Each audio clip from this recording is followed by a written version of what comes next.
All right. Hello. I don't know what that was. Hello, everybody. What I feel like talking about today is blues form. This is going to be in the overall course that I'm apparently going to redo all of. This is section 2, intermediate topics, video 1, blues form. So I'm not really getting into blues style yet. I'm just talking about the form of the blues. And I'm going to be talking about this in the key of E. For now, you can just think of that as the main chord of the song. It's going to be E. But we're probably going to play E7, at least as an option, because it sounds a little bit more bluesy. So, first, I'm just going to introduce the guitar chords for you, just left-hand guitar skills. We'll probably keep it simple today, just like some simple quarter notes, down-strums with the right hand. Then I'm going to go into just the basics of blues form itself. And then we'll just kind of play a musical example, probably something similar to, what's it called? Before You Accuse Me by Eric Clapton. I'm not playing that song. I'm just saying it's going to be similar to that one. Probably the best version of that is, I think, his live unplugged version. He's just playing acoustic guitar. Everybody's clapping, having a good time. It's really cool. But anyway, the point is going to be that the blues form is going to be similar, whether it's that song by Eric Clapton or it's going to be some other song, some other artist. If it's an E blues, it's going to be similar, and I'll explain why. So anyway, first, just guitar skills. Left hand. If you know 3 chords, you can get through this. If you just know your basic open E chord, if you know your basic open A chord, and your B7, you can get through it. And then you have the option of changing that E to an E7, that A to an A7, etc. So let's go through it. Again, I'll probably explain this in earlier videos in the structure, even though I could probably record them later.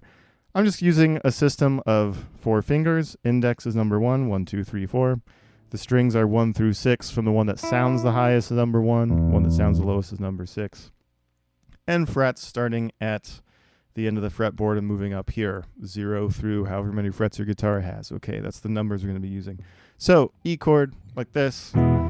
First finger, first fret, third string, and then fingers 2 and 3 closer to you on the strings 4 and 5. There we go. Then in A chord, people play it different ways, but it's all going to be on the 2nd fret position, strings 2, 3, and 4. Sometimes people do it all 3 fingers in a row like that. Some people do this little triangle shape. Some people just bar that with like their first finger. But then you probably have to mute your high first string for that one.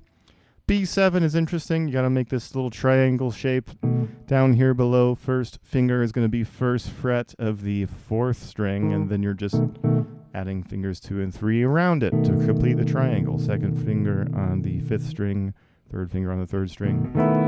Then you got to add your pinky or 4th finger on top, 2nd fret, 1st string, all together for B7, etc. If you want to make E to E7, all you have to do is lift this 3rd finger to get that open D string, 4th string, etc. Then on the A, same thing, you lift the middle note. That would be the 3rd string in this case to give us an open G note in the A chord. That's all we need to do with our left hand, ladies and gentlemen. With our right hand, we're just going to be playing quarter notes. That means if you're counting 1, 2, 3, 4, a tempo like that, that's your quarter notes. If you do a quarter note strum, it just means you're going to be down strumming each beat like that. You could even turn this into light palm mutes by using the edge of your palm and placing that palm directly over the bridge saddle. That's wherever your bridge is on your guitar. It's the actual point of contact between the string and the bridge. That's where the bridge saddle is, and that's where your palm goes. The goal is to still hear the chord of the left hand, but now it's just a little bit more percussive, a little bit more spicy, you might say. You might not say that. That sounds weird. But anyway, that's as far as we're going to go with right hand strumming. So now let's get into the actual form itself. Typical blues form is called a 12-bar blues, okay? A bar is the same thing as a measure. A measure is just a block of time that typically has 4 beats in it. So you have 12 of those if it's a 12-bar blues.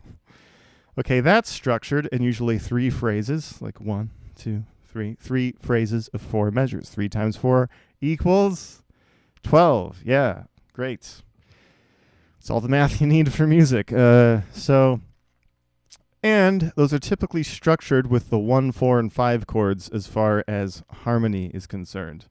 What does that mean, you might ask? In music, the alphabet is just A through G, and then it repeats in a big circle. So if E is 1, E, F, G, back to A is my 4, and B is my 5. 1, 4, 5, E, A, and B7 chords. Really cool. That was B7, A, E. Anyway. So typically, that 3-phrase structure of 4 measures each. The first phrase starts on the 1 chord, the second phrase starts on the 4, and the last final phrase starts on the 5 chord. Then there's some different things that happen. It's like Born Under a Bad Sign. Once it gets into the form where it actually repeats a blues form over and over, it's just the 1 chord for the first 2 phrases. But typically what a 12-bar blues might do is this. It'll be like the first measure is the 1 chord, second measure is the 4, back to 1 for the 4th measure. 5th measure is going to go to the 4 chord and the 6th measure. 7th measure back to the 1. 1 again. Then the last phrase, we have the 5 chord going back to the 4, 1 for the penultimate measure, and then the final measure, probably a 5 chord because that turns us around back to the top of the form. Make sense? Am I explaining that clearly? Hopefully. No one's here. No answer. So anyway, sounds good to me. Sounds good to me. So anyway, it's a 12-bar blues. Let's explain what that means, like lyrically, phraseology, etc. So the 3 phrases of a blues, you would just call it A-A-B. That's lyrically, that's melodically, that's rhyme scheme, that's everything. So let me explain. Like the lyrics to Before You Accuse Me are just, before you accuse me, take a look at yourself, etc. Excuse my singing, please. And then the second phrase, it's exactly the same. It's a new chord. It's the 4 chord, but it's the exact same. Before you accuse me, take a look at yourself. And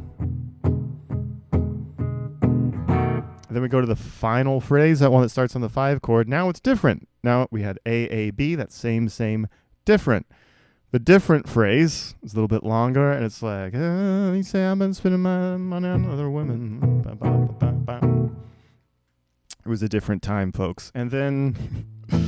what are you been taking yours for somebody else, something like that. So anyway, so it's just same, different. And let me explain this, like, because I live in New York City, I hear the blues all the time. I hear it in the air, I hear it in the birds, I hear it on the people in the street. What do you mean, you might ask? Well, the blues is just a feeling. So like, if you're on the subway in New York and there's 2 people who are getting into an argument, what's the first thing that they say? It's just like, hey, you.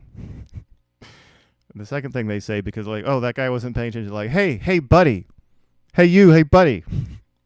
It's basically the same thing, but it's a little bit more intense now. You know, we're building some intensity, some energy.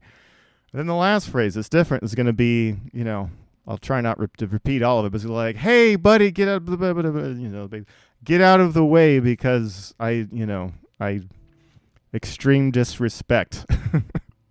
Extreme disrespect is uttered. So anyway, that's what the blues is. It's just an emotional response that's been basically nailed down in a musical form over time. And I think that's a really beautiful human thing. So you could invent one. So like if I just said, let's use the same chords. So it's like E7, A7, B7. But it could be like, I was walking down the street and I got gum in my shoe. What's the second phrase going to be? It's going to be exactly the same. I was walking down the street, and I got gum in my shoe.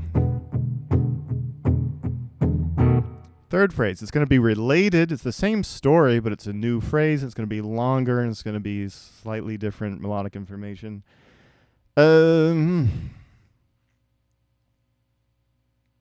What? Now I gotta walk all the way back home, and I just don't know what to do. Like that works. It rhymes. Whatever. You write a blues. So anyway, so essentially the blues form. A, A, B, same, different, starting on your 1 chord, 4 chord, and 5 chords. So let's play it again in sort of the style of Before You Accuse Me, just to kind of wrap things up. Doing E7, A7, B7, and I'm just going to be doing like lightly palm muted quarter notes all the way through. That's just E, 2, 3, 4 to A7, 2, 3, 4 back to E.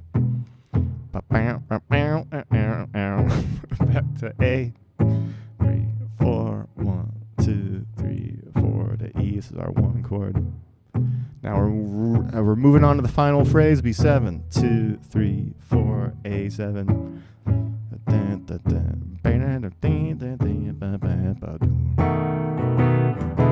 etc. That's a blues form, 1, 4, and 5 with some other stuff in between. Now it can get more complex. If you were playing in a jazz style, you would add like a 2 chord in there somewhere, like in the final turnaround of the last phrase. And this is specifically a blues form. You can have a song that's in a blues style but doesn't follow this form. You can have 16-bar blues. You can have songs that are blues inspired. That's probably what I'll get to next, etc. At least in this intermediate kind of subtopic thing. But yeah, I think that's enough. If you can play E, A, B7, if you can think of a same, different, what do you got? You got the blues. So thanks. I think that's probably it for now. Cool. Thanks for hanging out. Take it easy. Bye.